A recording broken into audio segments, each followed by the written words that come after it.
Está ya con nosotros el abogado Carlos Trapani, abogado coordinador general de SECODAP, especialista en Derecho de Familia y del Niño. Bienvenido. Un gusto acompañarte el día de hoy. No, un gusto para nosotros. Se habla de más de 74 casos en lo que va de año. ¿Cómo podemos enmarcar esto desde el punto de vista legal? ¿Cómo se enmarca? A ver, primero hay que hacer como una reflexión. El acoso escolar como una forma de violencia no está reconocida en la ley, ni en la Ley Orgánica de Educación, ni en la LOGNA. Hay un artículo que te define el acoso escolar. El acoso escolar es una práctica de violencia que genera daños, ahí coincidimos con el fiscal, genera sufrimiento, afecta a las víctimas, pero no hay una ley que me lo defina. Y entendiendo el acoso como una forma de violencia que es sistemática, es no deseada, es progresiva, responde a una asimetría de poder y se da entre pares. Una de las características importantes para hablar de acoso escolar, que es una violencia que se da entre niños y adolescentes. ¿Un adulto puede acosar a un niño? Sí, pero bueno, por las responsabilidades del adulto, por el rol del adulto, hay un tratamiento diferenciado. Son penas de las sanciones civiles, penales o administrativas en función de la agresión que hace el adulto. Pero ahí yo me permito diferir del fiscal porque él habla que sancionar es prevenir. Y desde SECODAP hemos insistido que la formación, la prevención, detecciones a tiempo, son estrategias importantes que permitan transversalizar la convivencia escolar dentro de la gestión escolar. No tenemos que esperar a la víctima para hacer una intervención, tenemos que evitar la víctima. Y eso significa que en la escuela sea un espacio afectivo, formativo y constructor. Y eso significa que la escuela genere espacios de ciudadanía, de convivencia, que vivan el conflicto. El conflicto es inevitable porque somos distintos, pensamos distintos, interpretamos la realidad de forma distinta, pero lo que no puede utilizar la violencia para dirimir el conflicto, y eso se educa, eso se practica y eso se ejercita desde el ejemplo. Bien, bueno, eso lo podemos conversar más adelante, todo el tema de lo que deben hacer los padres, los profesores, que bueno, es un tema difícil ahorita para los profesores, que cómo hacen. Pero desde el punto de vista legal, por ejemplo, usted decía que es difícil, es diferente el adulto a un adolescente o niño que esté agrediendo a otro. ¿Cuál es la diferencia desde el punto de vista legal? ¿Cuál es la sanción en el caso que bueno, no lo pudimos hacer por la vía preventiva, ya se hizo? Fíjate, como no hay un reconocimiento legal del acoso escolar, ¿significa que hay desprotección? No. En este caso, el acoso escolar en situaciones extremas viola el derecho a la integridad personal, a la integridad física, puede amenazar el derecho a la educación. Entonces, hay otras estrategias para poder hacer intervención. Ahora, ¿qué pasa? El acoso, por ser una violencia en escalada, yo acosando a un niño, eventualmente puedo cometer un delito. Y si soy adolescente, mayor de 14 años, tengo una responsabilidad penal y yo respondo de mi agresión en la medida de mi culpabilidad. Por ejemplo, si yo soy un adolescente y yo acoso físicamente a un niño, lo empujo, lo pellizco, le jalo las orejas y en producto de esa agresión va en escalada, en frecuencia y en severidad y eventualmente le genera una fractura o una lesión, ya esa acción constituye un delito. Solo que hay acoso que si hacemos detecciones tempranas, eventualmente pudiésemos dentro de la escuela hacer una intervención y no necesariamente judicializar todos los casos. Porque aquí hemos identificado a partir de la intervención del Ministerio Público que ahora todos los casos se judicializan. Haya o no haya razones para hacer una denuncia penal. Entonces yo creo que ahí el reto es cómo podemos hacer prevención, detecciones a tiempo y en función a eso la escuela con sus propios recursos y metodología, con auxilio de las autoridades, bueno, puede hacer una intervención pedagógica. Porque, ¿qué es lo que queremos? Que ese agresor tenga conciencia de un hecho violento y no lo repita. Y eso implica tocar el tema familiar, el tema escolar, el tema relacional, el tema incluso de las comunicaciones y cómo entendemos los conflictos. Y eso es un proceso pedagógico. Cuando se llega a lo judicial, ¿qué necesita la persona ya cuando ya se va a denunciar a un profesor? Fíjate, nosotros no avalamos la impunidad y si en el marco del acoso escolar se comete un delito, hay que denunciarlo y hay que hacer el trámite correspondiente. Y la denuncia la puede hacer cualquier persona, sea un docente, sea un niño, sea un familiar, sea la propia víctima. Incluso hemos tenido casos en SECODAP donde la madre o el padre del agresor hace la denuncia. Entonces yo creo que cualquier persona puede denunciar, solo que tenemos que tener en cuenta, bueno, frente a qué tipo de violencia estamos, si es una violencia que constituye un delito y genera un daño físico a las personas, o bien puede haber una conducta que puede abordarse de forma pedagógica, porque ¿qué es lo que nos interesa? Bueno, que en la escuela se desarrollen recursos, metodologías para poder afrontar este tipo de situaciones, porque si no, bueno, no va a haber fiscal para tantos casos, si todo se judicializa. Entonces yo creo que ahí es un tema de coherencia, y creo que es importante la ley que permite definir qué es el acoso escolar, cuáles son las obligaciones, qué le corresponde a las escuelas, qué le corresponde a la familia y qué le corresponde al propio niño o adolescente, para bueno, que esa aproximación bueno, sea de la forma de calidad, pero también ajustada al marco legal. ¿Cuándo se puede considerar acoso, por ejemplo, vamos a quitar a los adultos en el colegio? Bueno, es una conducta reiterada en el tiempo, es todos los días, yo te amenazo, yo te hostigo, físicamente te agredo, y eso es intencional. ¿Qué es lo que busca el agresor? Un reconocimiento. Negativo, pero reconocimiento al fin. Entonces, ahí actúan tres actores fundamentales en el acoso: la víctima, el agresor, pero también los testigos espectadores de la agresión. Entonces, los testigos pueden asumir distintas posturas. Pueden ser testigos que aupan la agresión. Es el dale, sí, quítaselo, rompe, No importa que sean de la misma edad. Claro, se hace como una especie de coliseo romano donde aupan la agresión. Eso es una postura. Puede haber testigos donde no participan en la agresión y se abstienen por miedo, porque ya fueron víctimas, o puede haber un testigo importante que repele la agresión. Y la repele de una forma inteligente y segura. Por ejemplo, tuvimos un caso en Secodap donde una niña estaba en el baño y le toman una foto. Era una puerta que tenía espacios abiertos, le toman la foto y la suben a redes sociales. Esa foto, bueno, empezaron la burla, la estigmatización, y hasta que un niño pidió respeto a la compañera y que quitaran la foto. Y ahí hubo como un efecto en solidaridad. Entonces, ahí lo que nosotros insistimos, si nosotros problematizamos, formamos a la comunidad educativa, entendemos que una cosa es reírme con los demás y otra muy distinta es reírme a costa de los demás, y que ese chalequeo que forma parte de nuestras relaciones y nuestra cultura tiene límites, cuando ya la burla hace daño hay que parar, y eso se forma en los niños. Entonces, eso es como un paso importante, bueno, para que la acción pedagógica tenga efectos importantes. Ahora, el niño, ya hubo el acoso, ya hubo la agresión, tiene 14, tiene 15 años, no es mayor de edad. ¿Cuál es la sanción? Bueno, ahí hay un problema jurídico. Desde un punto de vista educativo, desde el punto de vista penal. Desde el punto de vista penal, si esa acción constituye unas lesiones graves, leves, o hay una incitación al odio, o hay una amenaza, o hay un comportamiento que la ley defina como delito, ahí hay una responsabilidad. Y ese adolescente mayor de 14 años responde en una jurisdicción especial. Tribunales especiales con un procedimiento especial, y lo característico de ese procedimiento es que es un juicio educativo, es decir, que le permite a ese adolescente tener conciencia de lo que hizo. Ahora, pero si la agresión no constituye un delito, no constituye una falta tipificada por la ley, bueno, entonces ahí hay un problema. Fíjate que nosotros venimos de la cultura del retiro, la expulsión, y era una sanción que estaba prevista en la Ley Orgánica de Educación de 1980. Esa ley se deroga en el año 2009 y se promulga una nueva Ley Orgánica de Educación, que es una ley marco, es una ley general, es una ley que te da las políticas gruesas de cómo tiene que ser el sistema educativo. Pero la propia ley dice que todo el funcionamiento del subsistema de educación básica se desarrolla por ley especial. Esa ley especial no existe. Por lo tanto, tienes un vacío importante con respecto al funcionamiento del sistema. Y uno de los vacíos tiene que ver con la disciplina escolar. ¿Qué ocurre en los actuales momentos? Hay una disposición transitoria de la ley donde dice que en aquellas faltas de indisciplina en que incurran los estudiantes, los colegios tienen que aplicar conciliación o mediación, que son los famosos mecanismos alternos de resolución de conflictos. Ahora, ¿cuál es el problema? En el artículo 57 de la LOGNA te dice que las sanciones de retiro y expulsión se aplican por causas establecidas en la ley. ¿Qué es la ley? Un cuerpo normativo emanado de la Asamblea Nacional como órgano legislador. No tenemos una ley que tipifique esas sanciones. Por lo tanto, al día de hoy, jurídicamente, son inaplicables. Y ahí lo que tenemos que preguntarnos, con la mano en el corazón, pedagógicamente, si la expulsión representa una solución definitiva al problema. Porque puede ser, evidentemente, yo protejo una víctima, pero genero otra en otro centro educativo si no ataco lo estructural, si no ataco las causas, y las causas son variables. Entonces, ahí tienes un problema jurídico. Cuando nosotros hicimos los comentarios a la Asamblea Nacional, hablamos de la certeza preceptiva. Es decir, que ese proyecto de ley, en función del acoso escolar, esté en armonía con otros cuerpos normativos, pues si no entran en contradicción, y lo que vamos a generar un problema a los centros educativos a los fines de la implementación.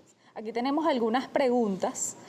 ¿Qué ¿Qué se hace cuando el acoso es causado por el docente y hace que los alumnos se rían del compañero? Fíjate, el docente tiene una responsabilidad y la Ley Orgánica de Educación sí sanciona un trato negligente, un trato ofensivo del docente hacia los estudiantes. Entonces, si un docente comete una agresión, porque es una agresión, ahí evidentemente hay que denunciarlo y en función a la responsabilidad del docente tiene una atención diferenciada, porque se presume que el docente tiene unas competencias, tiene unas actitudes, asume una responsabilidad en el proceso pedagógico, bueno, y evidentemente no puede hacer un comportamiento contrario al fin de la educación. Y es una responsabilidad individual y es sancionable.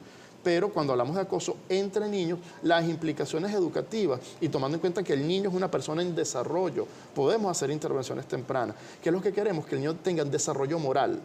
Colbert, cuando estableció las teorías de desarrollo moral, decía que los niños pequeños son amorales. Ellos no conocen lo bueno de lo malo, lo justo de lo injusto. El concepto de moral es un concepto que se aprende desde la experiencia y el modelaje de los padres.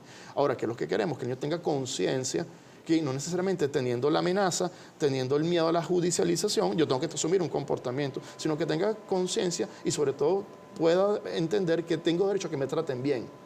Y como yo tengo derecho a que me traten bien, mi compañero también tiene el mismo derecho que tengo yo. Y es un tema pedagógico, es un tema social. Y ahora, bueno, es difícil. ¿Cómo se defiende? Yo sé que es difícil decir esto, pero está la víctima y el agresor. Defender a la víctima puede ser fácil. ¿Cómo se defiende al agresor? Hay un consenso más o menos claro qué hacer con la víctima. A la víctima hay que escucharla, hay que protegerla, hay que evitarla que se someta a otras formas de violencia, hay que garantizar la continuidad en el proceso educativo, hay que involucrar a la familia.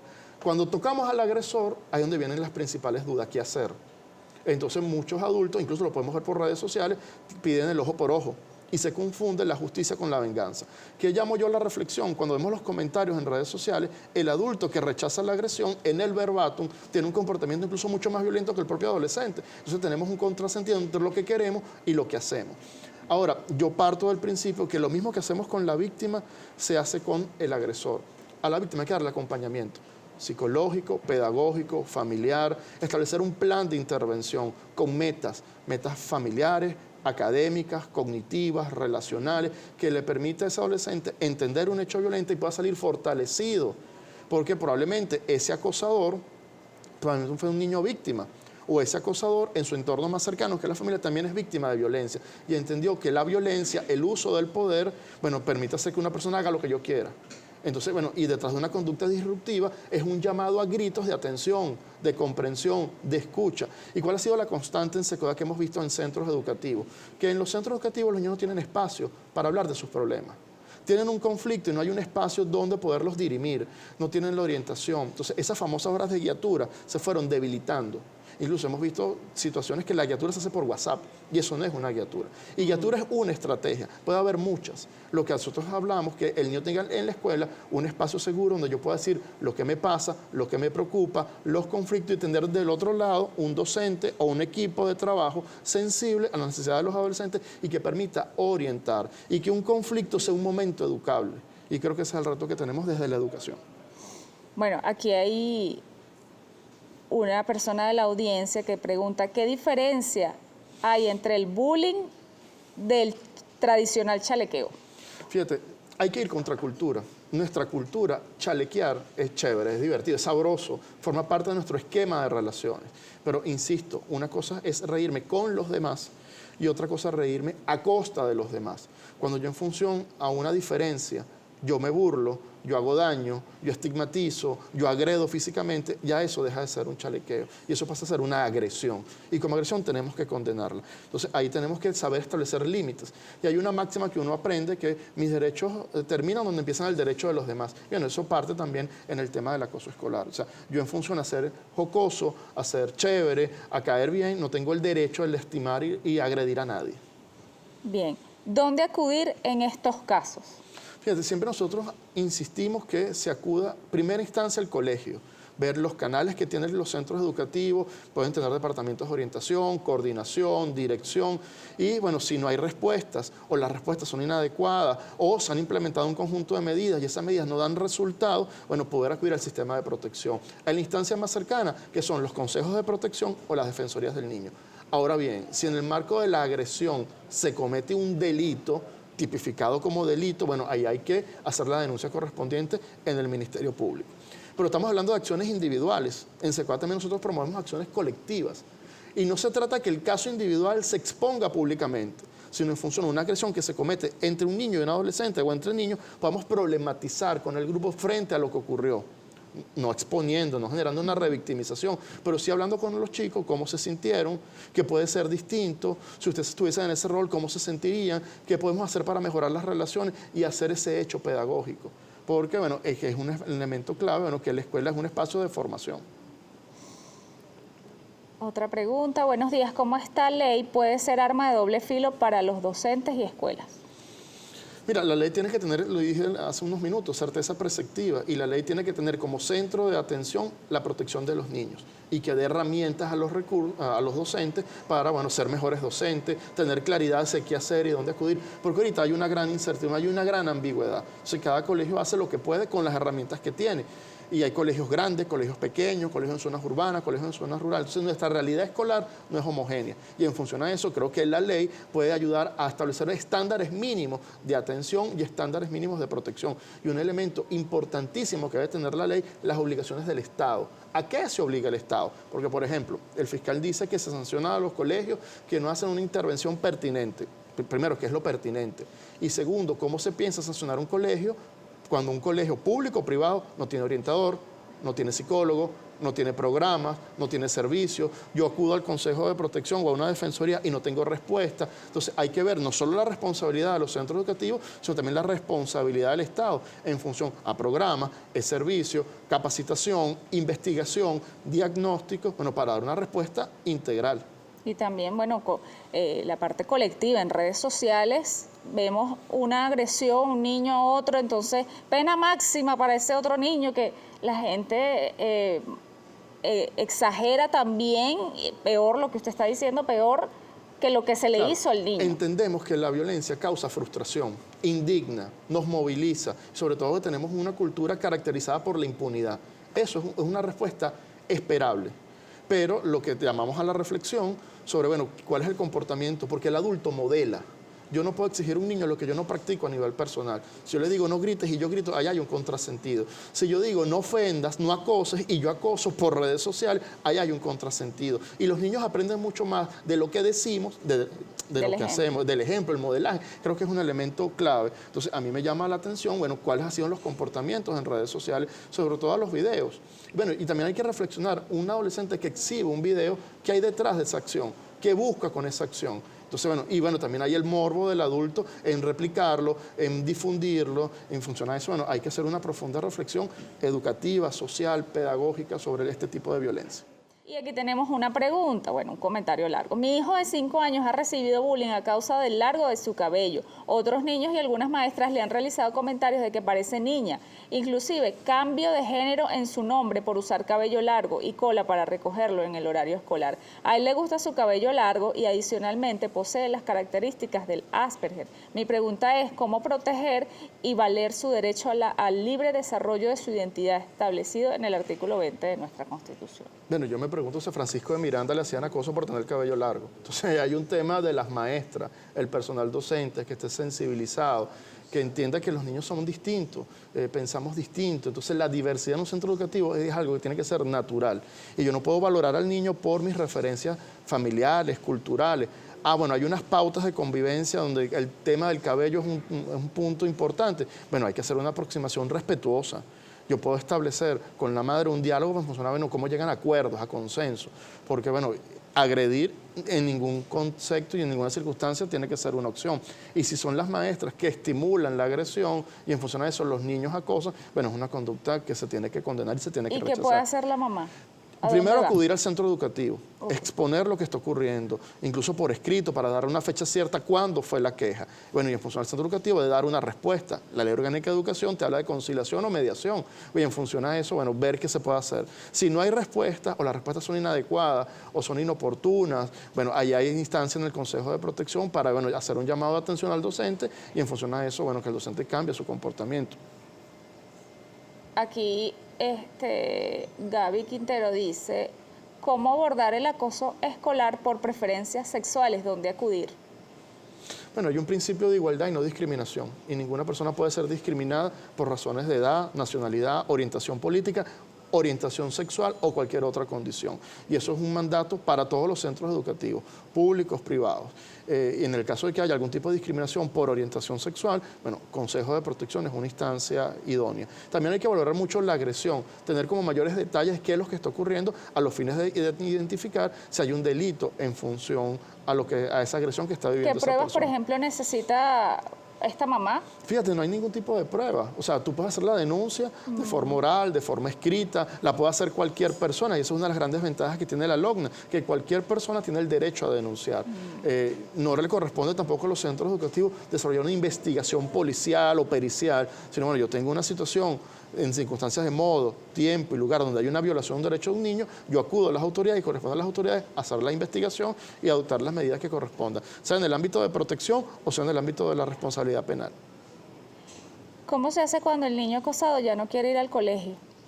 Bueno, el acompañamiento terapéutico, el acompañamiento psicosocial, sobre todo entender que el niño pueda desarrollar recursos de afrontamiento sobre autoestima. Entonces, ahí hay que hacer un acompañamiento. Creo que también hay que validar la emoción del niño, no desconocerlo, no minimizar lo que está expresando el niño. Y en función a eso, un trabajo articulado entre la familia y la escuela. Porque ¿cuál es la meta? Bueno, que el niño tenga una prosecución escolar, que siga asistiendo a la escuela y bueno, y se detenga la agresión. Y eso requiere una intervención oportuna, rápida. Los casos hemos visto de acoso escolar que se complejizan es cuando los centros educativos no informan a la familia, no adoptan medidas rápidas, la agresión se mantiene en el tiempo y en función a eso, bueno, hay una inacción. Frente a la inacción, los casos se hacen mucho más complejos y es lo que te digo, el acoso es una violencia en escalada. Entonces, si no ponemos altos a tiempo, probablemente se complejiza la violencia. ¿Ustedes pueden asesorar, ayudar, orientar a los colegios? SECODAT tiene un servicio de atención psicológica y un servicio de atención jurídica, donde el acoso escolar es un motivo de consulta. Ahí en las redes sociales de SECODAT, @SECODAT, bueno, están las coordenadas para contactar, pero también hay muchísimos recursos, artículos, materiales, investigaciones, videos, bueno, que pueden ser insumos interesantes para que los docentes, la familia puedan problematizar puertas adentro sobre esta forma de violencia. Hable del proyecto de convivencia pacífica escolar. Bueno, es un proyecto de ley que el fiscal anunció que el Ministerio Público lo impulsó. Nosotros hicimos observaciones escritas al proyecto de ley. Creo que es un proyecto de ley, bueno, que contribuye a poder abordar el acoso escolar, pero la ley por sí sola no va a transformar la realidad escolar. Tiene que ir acompañada de políticas públicas, de inversión, de un fortalecimiento institucional para una adecuada atención. Creo que hay que revisar la definición de acoso, creo que hay que definir las rutas de atención, cuál es el ABC que tienen que hacer los centros educativos. Creo que es importante incluir los derechos del acosador porque no están incluidos. Creo que es importante especificar las obligaciones del Estado. Creo que es importante especificar y tipificar el tipo de programas preventivos que puedan hacer los centros educativos de forma enunciativa. Pero bueno, creo que es un proyecto que tiene que llamar al consenso, a que participen los docentes, que participen la familia, que participen los miembros del sistema de protección, que opinen los consejeros, que opinen los defensores, porque en definitiva ese equipo de trabajo son los que le van a dar la cara a la ley y son los que le van a dar la cara a los niños. Y sobre todo que la ley vaya acompañada con una estrategia de formación. Llama la atención el silencio del Ministerio de Educación. Fíjate, tenemos una vuelta a la presencialidad después de la pandemia. Los niños estuvieron 2 años encerrados, sin ir a la escuela. Entonces yo me pregunto, ¿cuál fue la estrategia educativa desde el Ministerio de Educación para garantizar una convivencia segura? En términos de convivencia, más allá de los contenidos, ¿cuál fue la estrategia? ¿Cuál fue la metodología? ¿Cuáles fueron las actividades? ¿Cuáles fueron los mecanismos de monitoreo y evaluación? Entonces, bueno, ahí se dibujó la obligación que tiene el Ministerio en orientar como ente rector el tema de las estrategias educativas. Entonces, no puede ser que el tema educativo ahora es una atribución que asume el Ministerio Público por un vacío de la autoridad rectora y que por naturaleza tiene una obligación de garantía prevista en la ley. Buenos días. El acoso o bullying también existe en adultos. ¿No hay ley para sancionar esto? Existen en acoso. Incluso la ley sobre el derecho a una mujer a una vida libre de violencia tipifica el acoso o el hostigamiento hacia una mujer. Y cuando hay en el ámbito del trabajo, por ejemplo, acoso entre compañeros de trabajo, eso constituye moving laboral, que también es denunciable. ¿Cómo? Aquí me hacen una pregunta. Cuando una institución ignora los casos. de Bueno, acoso. fíjate que en la LOGNA establece el delito de comisión por omisión. Quien siendo garante de los derechos de los niños no hace una intervención oportuna de calidad, se genera una responsabilidad. Entonces, ahí hay que tener en cuenta, y lo hablamos en el corte, el tema de una cultura ciudadana. O sea, esto no se trata de que lo sepan solo los abogados. El docente, por sus responsabilidades, por el rol que desempeña, tiene que tener una formación en cultura ciudadana, en cuáles son mis derechos, cuáles son las responsabilidades, qué es el sistema de protección, cómo hacer la denuncia. Y eso tiene que ser para el docente y para todas las personas, porque todos nos relacionamos con niños. Todos tenemos hijos, familiares, vecinos, y bueno, tener esa información minimiza los factores de riesgo para que me violen mis derechos. Bien, ya estamos terminando, bueno, lamentablemente se nos está acabando el tiempo, pero le voy a dejar las cámaras para que dé un mensaje, palabras finales, reflexión. El acoso A es la una población. forma de violencia que condenamos, rechazamos. Si en el marco del acoso se constituye un delito, hay que hacer la denuncia correspondiente. Pero el reto que tenemos como sociedad, como país, es convertir a la escuela en un espacio afectivo, formativo y protector. Que el niño se sienta bien en la escuela, que se sienta querido en la escuela. Y eso no se decreta en una ley. Eso es un trabajo constante que involucra al docente, que involucra a la familia, que involucra a las autoridades, pero también involucra a los niños y adolescentes. En la medida que los niños tengan espacios de participación para exponer sus puntos de idea, exponer sus recomendaciones, dirimir sus problemas, bueno, vamos a convertir una escuela en un hecho trascendente para la vida de todos los niños. La escuela tiene un rol importante de socialización y la pandemia nos demostró la importancia que tiene la escuela para la vida de las familias y especialmente de los niños. Oscar Misle, educador, orientador, terapeuta, escritor, fundador y director de SECODAP. Entonces, bueno, ya hemos hablado del acoso escolar, lo hemos visto, esto está en noticias y vemos noticias y vemos noticias. Miren, acosaron a este niño, mira, le pasó esto. Y lo hemos visto en redes sociales, en los portales. Y yo me pregunto, si se ha informado, nosotros, bueno, desde aquí y otros medios también tratamos de informar, de educar, ¿por qué sigue pasando? Bueno, buenos días, Buenos encantado días, de estar bienvenido. acá. Sí, buenísima pregunta. ¿Por qué si un tema del que se ha hablado tanto, SECODAP tiene 20 años hablando del acoso escolar y del bullying, qué pasa que se sigue repitiendo? La pregunta es muy buena porque es que estamos haciendo, que estamos dejando de hacer en las familias, en los centros educativos, que se reacciona de manera compulsiva cuando hay un caso extremo, pero después pareciera que no pasa nada. Sigue la rutina, no se cambian las estrategias, no se implementan nuevos programas, entonces la situación se sigue repitiendo. Entonces es un llamado. La historia es, tiene que haber un suicidio en el país o fuera del país para que se hable del tema, o un hecho violento que se divulgue a través de las redes sociales para que entonces nos demos cuenta de un problema que es de todos los días, en la familia, en las escuelas, y que se va naturalizando porque su máscara, que es el chalequeo, es una máscara, porque cuando nosotros ponemos el chalequeo en el banquillo de los acusados, lo ponemos en el banquillo, entonces ponemos a los niños, ¿no? A los adolescentes, los acusadores y los defensores del chalequeo, a ver cuál es el veredicto final. Entonces se justifica que el chalequeo es una manera divertida de pasar el tiempo en el colegio, es divertirte con tu compañero, pero siempre en acuerdo con él. Si le molesta, paro el chalequeo, y no necesariamente tiene que ser delante de unos testigos, aunque siempre la broma, para que pueda tener efecto, es importante que haya un público. El tema está el hilo delgadito cuando ese chalequeo se hace permanente, sistemático, con la intención de molestar al otro, valiéndote del poder que te da el grupo, entonces ahí se convierte en bullying. Entonces, ¿qué pasa y por eso es tan importante este programa y que los podamos participar en él? Porque entonces o todo es bullying o nada es bullying. O todo es bullying o nada es bullying. ¿Por qué te digo esto? Porque muchas veces nos llaman a SECODAP, mira que tenemos en el colegio un problema de bullying. Los 650 muchachos están haciendo bullying. ¿Qué? 650 muchachos haciendo... Sí.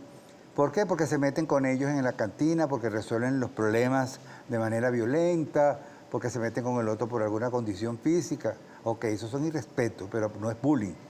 Para que sea bullying, entonces tenemos que ir al colegio a explicar otra vez qué es el bullying, cuáles son las características. Y lo voy a volver a repetir, ya Carlos Trapani lo dijo muy claro, el bullying es un hecho violento, que tiene que ser repetido siempre, que tiene que ser en presencia de unos testigos siempre, que tiene que ser además con la idea de ganar popularidad, poder siempre. Si ese siempre no está en la intencionalidad, entonces no es bullying, es irrespeto. al otro. Pero para que sea bullying, la otra cosa es que es diferente el bullying al acoso escolar. No, es lo mismo. Solamente que nosotros, para los hispanohablantes, no hablamos de bullying, sino de acoso escolar. Pero el bullying es el término acotado internacionalmente. Si yo voy a la China, ojalá que me invitaran, o a Inglaterra, y hablo de acoso escolar, no me van a entender. Pero si hablo de bullying, en Margarita, en la China o en Inglaterra, saben de lo que estamos hablando. Entonces, lo primero que tener claro es qué es bullying. Primero, la definición, que como decía el Carlos Trapani, no está tipificado en la LOM, no aparece. Y lo que no aparece no existe. Tú puedes sacarla, identificar qué acciones tomar, porque hubo un hecho de bullying y hubo agresión física, psicológica, emocional, y tienes que empezar a identificar cuáles son aquellos artículos que pueden estar comprometidos. Pero si tuviéramos el bullying tipificado como definición, nosotros tendríamos como mayor precisión a la hora de actuar. Sí, porque tiene sus características. Tiene sus características específicas que son consensuadas a nivel internacional. La otra cosa, que la gente dice, eso es nuevo, eso es una moda. Señores, tiene 40 años el término bullying. Dan Olbus, que hizo él en Noruega, cuando hubo 3 suicidios en Suecia, ¿no? Él es noruego, entonces se dio cuenta que hay una práctica escolar que puede generar decisiones extremas, como el suicidio. Entonces lo bautizó como bullying hace más de 40 años. El tema está que no basta con que yo lo identifique, es que tú vas a un colegio, lo quiero poner como ejemplo, yo no sé hablar de otra manera porque como me toca trabajar con adolescentes y tú le preguntas al adolescente, a los muchachos, ¿ustedes saben lo que es bullying? Yo. Bullying es una práctica reiterada, repetida, donde hay una intención de poder, donde le hago daño al otro en presencia de unos testigos. Oye, qué maravilla. ¿Qué hago yo aquí si le manejas el contenido? Pero ese mismo chamo sale a la calle o sale al pasillo, el mismo que maneja teóricamente muy bien el concepto, está en el patio, ¡epa, cabeza de torta! ¡Epa, cabeza de tornillo! ¿Qué pasó? ¿Qué pasó con el concepto, con la definición, que a la hora de llevarlo a la práctica hay una contradicción? Porque no hay monitoreo. El bullying, generalmente los maestros dicen, es que en mi colegio no hay bullying, en mi salón no hay bullying. No lo hay en el salón, pero lo hay en el pasillo, lo hay en los baños, lo hay en la cantina, porque el muchacho lo hace donde no lo vean, donde no sea descubierto. Pero es muy importante porque el bullying, además de ser el físico, sabemos cuál es, el agredir a la persona o sus pertenencias, el verbal, utilizar la palabra como herramienta para ofender, el virtual, hay uno que hay que hablar de él, que es el relacional. ¿Cuál es el bullying relacional? No te invito a mi grupo, no quiero que estés en mi equipo, no te invito a mi fiesta, no hablo contigo, no la incorpores en los juegos. Entonces vas aislando a la persona que se va sintiendo invisible socialmente y puede llegar, y es los casos más frecuentes de suicidio, viene del bullying relacional, fíjate. Si yo no existo socialmente, ¿para qué voy a existir? ¿Y para qué sentido tiene la vida? Y ese bullying sí se da en el salón, pero no se reconoce como bullying. Entonces el maestro te dice, de verdad que él no participa, de verdad que siempre está aisladito o aisladita, de verdad que nunca lo incorporan en los grupos. Es bullying, repetido, sistemático, la intención es aislar, excluir al otro. Entonces hay que estar atento con las antenas puestas para ver ese tipo de bullying relacional, se llama. ¿Y cómo se hace para, por ejemplo, los niños? Ellos se tienen el concepto clarito, pero cuando van a la práctica no lo hacen. ¿Cómo se hace para que lo practiquen? Buenísima. Incluso para que integren a ese niño que le tienen el bullying relacional. Lo primero que tengo que ver es que un niño que no esté integrado, que esté excluido, que esté aislado, es porque está con problemas. Y no justificarlo como docente, es decir, es que él es tímido, él le cuesta relacionarse, él tiene conflictos para tener vínculo con los demás. Entonces justifico el aislamiento. Lo primero es no justificarlo. Algo está pasando que no lo logramos integrar, reconocer. ¿Que hay unos niños que son más sociables que otros? Sí. Que no podemos considerar bullying el que de repente un determinado grupo no tenga los mismos intereses que otro niño y no lo incorpore o no lo invite a su fiesta. Eso también pasa, y pasa no solamente con los niños, pasa con los adultos. Me hubiese encantado que me hubiese invitado para el bonche, pero no me invitaron, porque tienen otras panas, otros amigos. El problema es cuando eso se hace de manera intencional y le dices al otro, cuando tengas una fiesta en tu casa no lo invites. Pasa mucho en las niñas. y no quiero ser machista con esto. Pasa mucho con las niñas, es lo que te reportan en los colegios. No la invites, no la excluyela, no me gustan esos zapatos, es una raya. ¿Se dice raya todavía? Porque uno tiene que estar chequeando. Sí, sí, ¿Dice claro. raya? Sí, Es sí, una sí. raya, pero tiene que estar chequeando, ¿verdad? No, Los términos porque van pasando de No, moda. ya, sí, sí. Bueno, yo sí lo conozco. Bueno, es una raya. El que pueda participar, el que vaya a mi fiesta. Entonces, ¿qué pasa? De alguna manera yo tengo como papá, como mamá, como abuela, como cuidador, estar atento cómo es ese proceso de socialización de mi hijo, qué pasa con los primos, qué pasa con los vecinos, qué pasa con el grupo parroquial, cómo se están dando las relaciones, para yo identificar si el niño está incluido, si está excluido, si está etiquetado, si está, si por tener alguna condición se le discrimina, es discriminado. Entonces tenemos que estar con las antenas alertas. Y cómo los padres, ¿qué le pueden decir los padres a los hijos? Para que, oye, hay un niñito que está por allá alejadito. ¿Cómo se agarra? ¿Cómo lo podemos incluir? ¿Cómo puedo hacer? Preguntarle, ¿qué pasa que a este niño, fulanito, Carlito o Berta, siempre está solita? ¿Por qué no se relacionan con ella? ¿Qué es lo que está pasando? Para escuchar su opinión, para ver qué piensa de esa situación. Preguntar. Y cuando él me responda o ella me responda, parafrasear. ¿Qué significa parafrasear? Poner en mis palabras lo que él me dijo, para que se sienta escuchado, para que se sienta atendido. ¿Qué podemos hacer?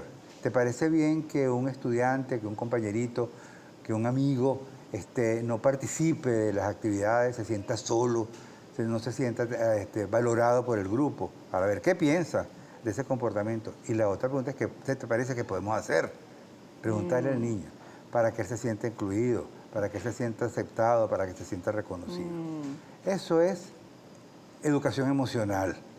Lo que pasa es que se ve que la educación emocional como algo que es solamente reconocer la emoción, ponerle nombre, identificarla y poder trabajarla. La educación emocional tiene que ver con el respeto, con la empatía, con la cooperación, con la solidaridad del otro. El problema que tenemos es que si nosotros pensamos en el aula de clase como un salón en fila, donde los niños están dándole la espalda al compañero que tiene atrás, viéndole la espalda al compañero que tiene adelante, y no hay interacción, no hay comunicación. Y las clases además, Dios mío, vino la pandemia, uno soñaba que cambiaran las estrategias, que fuesen mucho más vivenciales, mucho más atractivas, pero yo estoy haciendo lo mismo. Y esos muchachos llegan después de 2 años sin verse la cara. Imagínate un niño que está en 6º grado, entró, y después de 2 años está en 2º grado, año. Cuando llega, los compañeros no lo van a reconocer o no la van a reconocer, le cambió el cuerpo. Y me hace gracia porque un niño dice, yo me caía mal fulanita, pero ahora me he dado cuenta que tiene las piernas bonitas. Claro, pasaron 2 años, se desarrolló. Pero les pasa que tienen temor de ser víctimas de bullying por los cambios en su cuerpo, porque le cambió la voz, porque le salió barba, porque la niña le cambió el cuerpo, le salió busto, no le salió como la compañerita. Entonces a veces no nos damos cuenta que esos cambios físicos, si no son abordados, si no son conversados, pueden ser rechazados y pueden ser motivo de burla.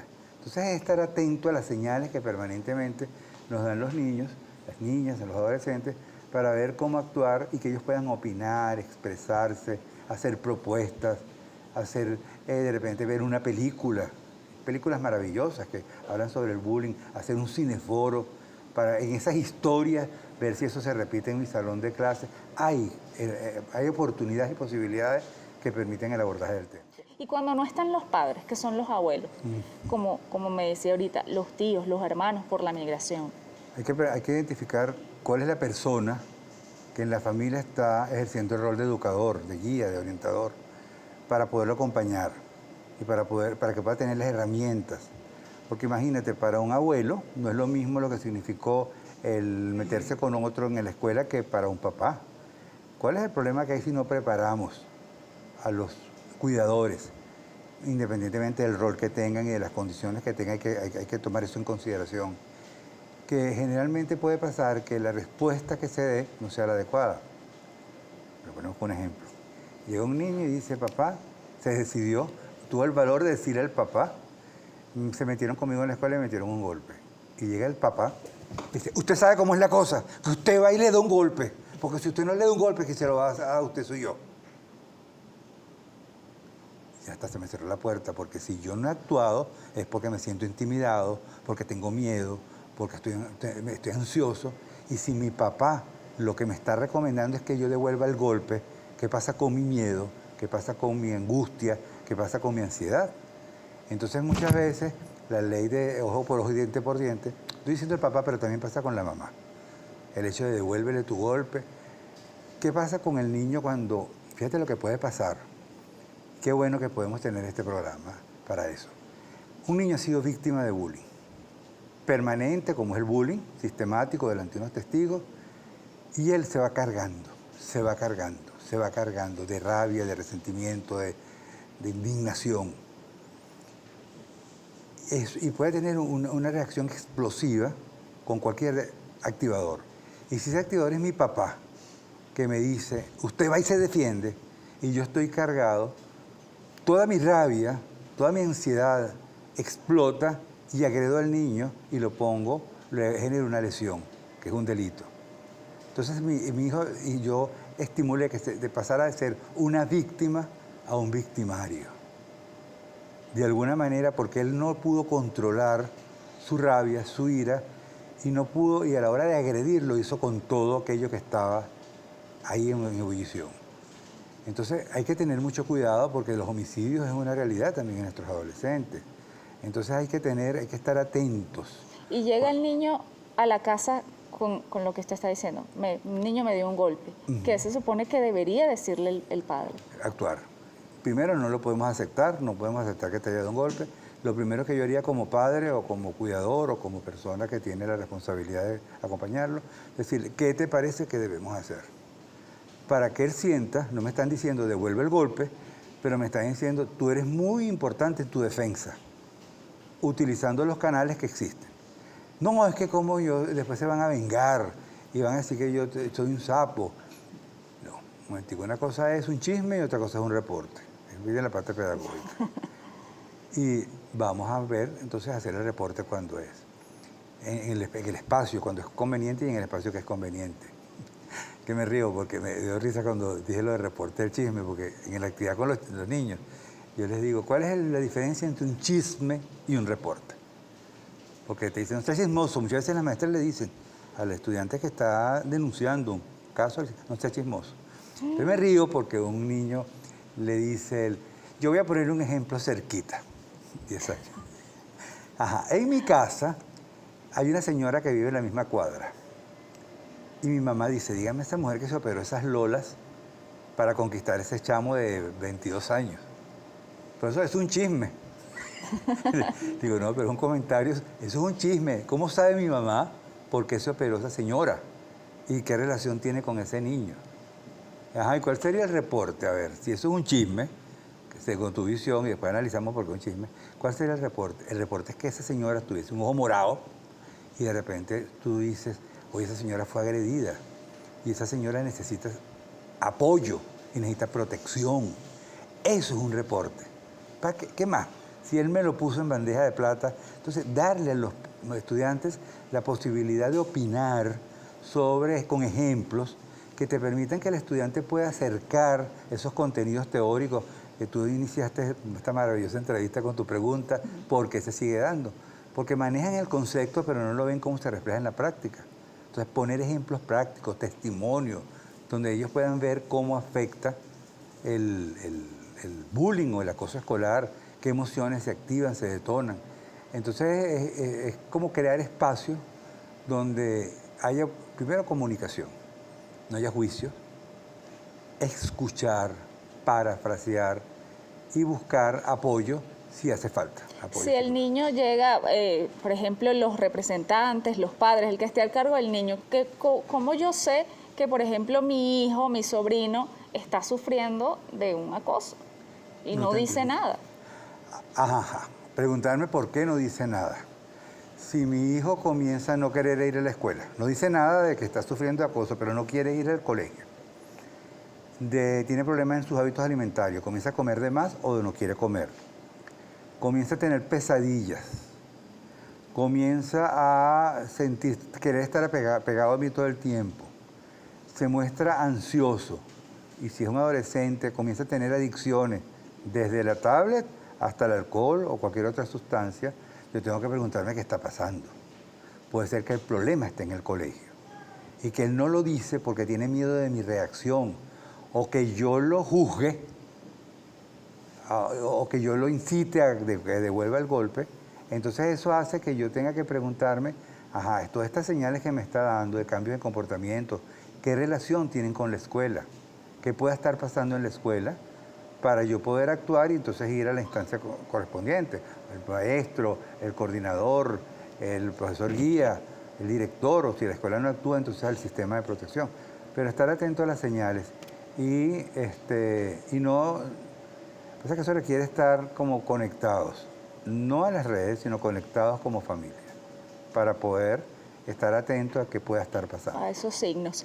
Y ahora, ¿cómo identificar, cómo saber los signos de un niño que está siendo abusado sexualmente? 5 años. ¿Cómo hacer con el abuso sexual? Si un niño se toca los genitales con frecuencia, tiene señales de laceraciones en el ano, la vagina, en el cuerpo, si empieza a hablar de repente del sexo o no quiere tener contacto con algún miembro de la familia, recordemos algo, el abuso sexual se da en el 90%, cerca del 90% de los casos, por personas cercanas, familiares, maestros, en el deporte, los entrenadores. Entonces hay que estar atento cuando un niño presenta alguna señal que pueda estar vinculado con la agresión sexual, entonces investigar el entorno. No quiero tampoco relacionarme con la persona, de repente cambio mi comportamiento, comienzo a somatizar. Entonces hay que también identificar si hay una agresión sexual para ver qué hacer. Lo importante es que este trabajo comienza a hacerse desde pequeño con la prevención. Que el niño sepa quién puede tocar tu cuerpo, en qué parte y en dónde no. Diferenciar una caricia, una expresión de afecto a una caricia sexual, que tiene una intencionalidad distinta. Entender que el abuso sexual no siempre es penetración, que el abuso sexual es toda práctica donde el adulto utiliza al niño o la niña para satisfacerse sexualmente. Eso puede ser conversaciones, ver películas, tomar videos, masturbaciones compartidas. Entonces, conocer, fíjate que estamos detrás de la información para poder formar al niño y que el niño sepa y si el niño está muy chiquito, por ejemplo, 3 años, 2 años que no... Hay que buscar una ayuda profesional. Ok. Porque se da el abuso, qué bueno que lo planteas, porque el abuso sexual se da, no tiene edad, se da en todas las edades, en los bebés recién nacidos, en los niños de 3 años, se hace y lo hacen porque saben que el niño no va a denunciar, que el niño no va a expresar su malestar, entonces hay que estar, pero si ese niño tiene situaciones en sus genitales que no son las que te hacen pensar que hay una lesión y él está yendo a un preescolar o una guardería o un maternal, hay que pensar que pudiera estar pesando o algún miembro de la familia. Entonces, pero los cambios de comportamiento en el niño cuando cambia su comportamiento es porque algo está pasando, algo está sucediendo y entonces requiere ser atendido. Y vamos con una pregunta, ¿qué hacer con niños especiales que estudian en colegios convencionales? Buenísima pregunta. Hay una propuesta que se ha hecho desde hace tiempo de la inclusión y que los colegios regulares puedan estar muchachos con capacidades diferentes o con alguna discapacidad o lo que se llama niños especiales.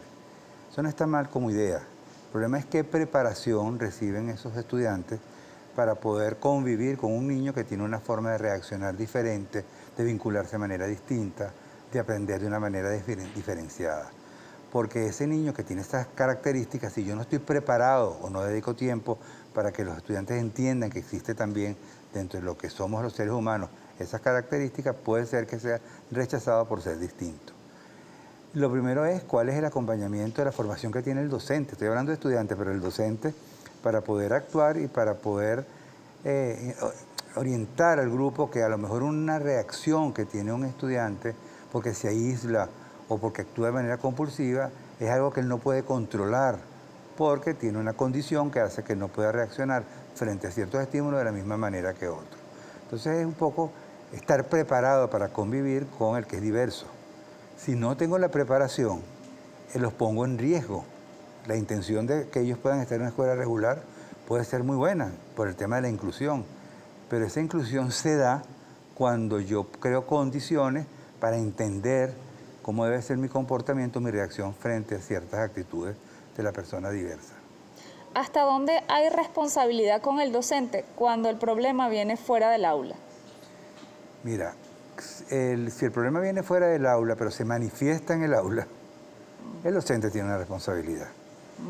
El docente donde no tiene responsabilidad es donde se dan comportamientos que no tienen que ver con su ámbito de trabajo, ¿no?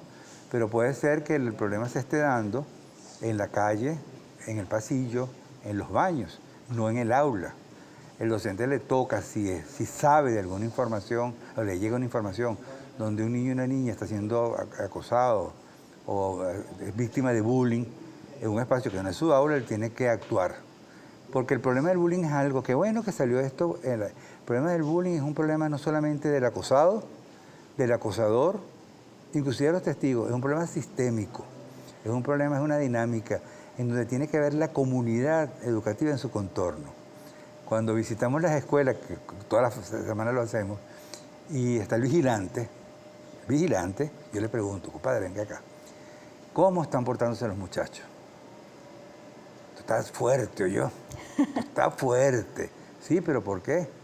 Bueno, usted está viendo aquel, utilizo una palabra que no le puedo decir ahora, aquel chamito que está allá, a ese lo tienen fregado. Todos los días se meten con él. Él es un testigo, es un observador. Entonces, cuando se hace una actividad de sensibilización, debe estar toda la comunidad, porque en la cantina se da la agresión, en los baños se da la agresión, entonces el personal de limpieza. Entonces hay que entender que no solamente es cuestión del maestro, solamente, sino también de los diferentes miembros de la comunidad educativa para que puedan hacer monitoreo y para que puedan reaccionar cuando hay una situación de violencia contra alguno de los estudiantes. El vigilante puede reaccionar. ¿Cómo reacciona? Reacciona hablando con el director, hablando con el director o con el orientador. Mira, hay un niño que permanentemente se está metiendo con él, no lo incluyen, o con sus propias palabras. ¿Qué se puede hacer? Entonces él siente que como comunidad, para que la comunidad educativa sea comunidad, tiene que ser primero comunidad, sentido de comunidad, y educativa que se reaccione frente a las cosas que viven. Las comunidades educativas no pueden ser instancias burocráticas en los colegios para ver cómo va la matrícula o el incremento del pago, sino más bien para ver cómo se resuelven estos problemas cotidianos. Aquí hay un comentario. No todos los directivos de un plantel educativo saben de acoso. Es verdad. Fíjate tú, a lo mejor no todos los directivos saben yo creo que muchos de los directivos saben qué es el acoso. Lo que no saben es cómo actuar cuando se da el acoso. ¿Qué hacer cuando se da el acoso? Eso que manejan como contenido que hablábamos.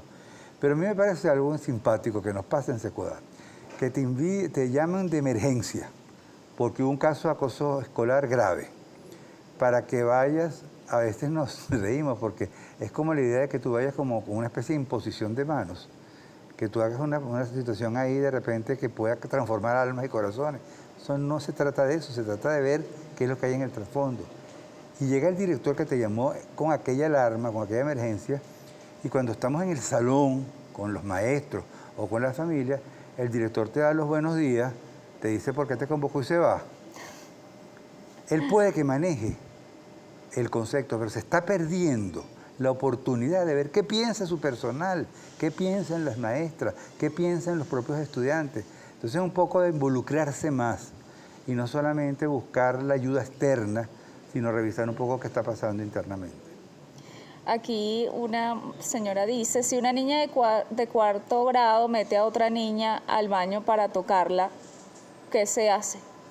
Primero que nada, ver que cuando habla de tocarla, ¿a qué se refiere? Porque puede ser que estén en un proceso de exploración sexual, pasa con los niños en su proceso de desarrollo psicosexual, psicosexual, ¿sí? Ver un poco cuál es la información que tiene, con qué frecuencia lo hace, un poco para poder indagar y poder acompañar. Lo que sí no se debe hacer es hacer un juicio a priori y ya sentenciarlas como lesbianas. Porque dado el caso que tengan una orientación sexual que se le empiece a manifestar, también hay que atenderla y hay que entender que también es una situación que se da y que tiene que ver con una condición, más que con una condición, con una orientación sexual. Pero eso requiere más bien actuar, no escandalizar, no juzgar, sino un poco acompañar. para ver qué significa esa práctica o ese intercambio sexual en ese momento de su desarrollo evolutivo. Ahí es el docente que debe abordar Ahí a debe los actuar el docente, debe actuar y va a hablar con la familia en caso de que la situación lo merite, pues. A ver, no todos debes hacer referencia al proyecto aprobado. Bueno, eso ya comentamos el proyecto en primera discusión. Ya nos quedan pocos minutos, pero seguimos hablando de este tema. ¿Cuál es la reflexión, para que nos dé tiempo, para los padres y para los... Vamos a empezar por los padres, después por los adolescentes y después cómo le podemos hablar a los niños, porque son testigos también de cosas que pasan en el colegio. Ok. ¿Qué hace el niño cuando ve, ay, le están dando patadas, le están dando... ¿Qué puede hacer el otro que, bueno, no le está pasando, pero también tiene miedo que le pase? ¿Te parece si empezamos por esa? Que me parece clave. En Finlandia, bien lejos de acá, tenían un problema severo con el tema del bullying, el acoso escolar, severo. Y empezaron a implementar un proyecto que se llama Kiva, que tiene, no lo sé descifrar porque es en un idioma complejo, pero se llama Kiva, que consiste en trabajar con los diferentes grupos. Y el éxito, ¿sabes cuál fue? Impresionante. El éxito fue que lograron que cuando ellos vieron que trabajando con los testigos en el salón y que los testigos tomaran conciencia de lo que implica el acoso como un daño al otro y más bien se convirtieran en promotores del buen trato y no en estimuladores de acciones violentas en el se acabó el acoso escolar.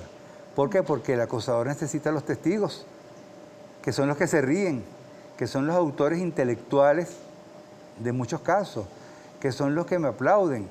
Cuando yo logro revertir eso y los muchachos digan, no, en aras de la salud mental en nuestro salón o del buen trato, si lo queremos poner en estos términos, nosotros no vamos a apoyar a quien hace daño, sino más bien vamos a apoyar al que es solidario, al que es compasivo, al que es empático.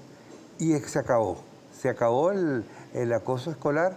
Ahora eso necesita ser permanente, sistemático. Entonces que el muchacho sienta que el colegio se va a ser feliz, chicos, no a sufrir.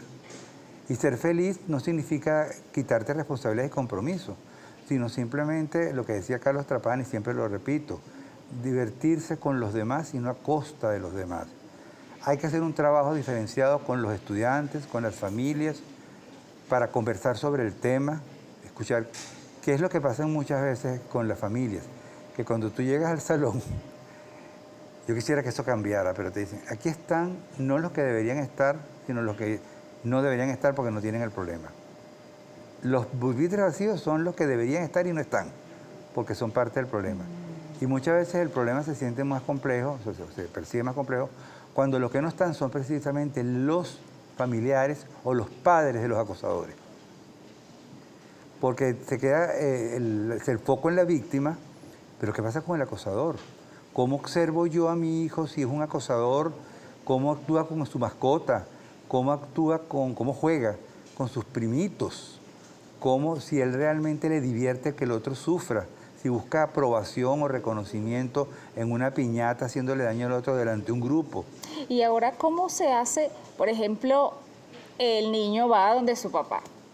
Papá, mamá, abuela, bueno, me hicieron tal cosa. Si ese papá, mamá, abuela, le hicieron bullying, sufrió de bullying. Buena pregunta. O peor, fue acosador. Buena pregunta. Si ese niño va a casa del papá y el papá tiene una herida abierta que no cicatrizó porque fue víctima de rechazo, de exclusión, y mi hijo me toca esa herida sangrante todavía que está abierta, herida emocional hablamos, yo tengo que revisar si la reacción que estoy teniendo es por lo que le está pasando a mi hijo o por lo que me pasó a mí. Porque puede ser que yo proyecte en mi hijo toda mi frustración, mi rabia, todo aquello que no resolví. Y el hijo a lo mejor no está viviendo de la misma manera. Lo está sufriendo, pero de manera distinta. Entonces, ¿cómo tomar esa distancia entre lo que yo viví se activa cuando mi hijo me dice que está siendo víctima de bullying y hay algo que pasa en mí que me empiezo a sentir mal, que quiero ir al colegio y agarrar a la mamá por el cuello y el niñito aplicarle la ley dura? Un momentico, estoy reaccionando por mí y no por lo que está pasando con mi hijo. Entonces, este trabajo de revisión personal, de identificar cómo fue tu experiencia escolar, cómo fue tu experiencia familiar, es muy importante y hay que buscar orientación psicológica, pues, para yo poder sanar mis heridas y mis heridas no muerdan. Las heridas muerden cuando no están cicatrizadas, se convierten en violencia, en rechazo, en exclusión del otro. Bueno, ya usted sabe, revísese, porque tienen un trabajo duro todas las personas que tienen hijos en la casa. Palabra final. Palabra final, es una invitación a preguntarnos después de esta pandemia, después de todos estos 2 años, más de 2 años de confinamiento, ¿de qué manera cambió mi vida? ¿Realmente soy mejor persona? Soy una persona que estoy apuntando a ser más empático, más respetuoso, más considerado con el otro. Porque en la medida en que nosotros comenzamos a reconocer que convivir requiere de un esfuerzo, no solamente mío, sino de los demás, para lograr espacios, para comunicarnos sin juzgarnos, para poder buscar juntos alternativas a los problemas que nos afectan, con toda seguridad la situación va a cambiar. Entonces sí podremos decir, oye, crecimos, nos convertimos en resilientes, salimos en fortalecidos a pesar de la adversidad, no porque podíamos estar juntos, sino que estando juntos nos descubrimos y podamos encontrar herramientas para ser mejores personas.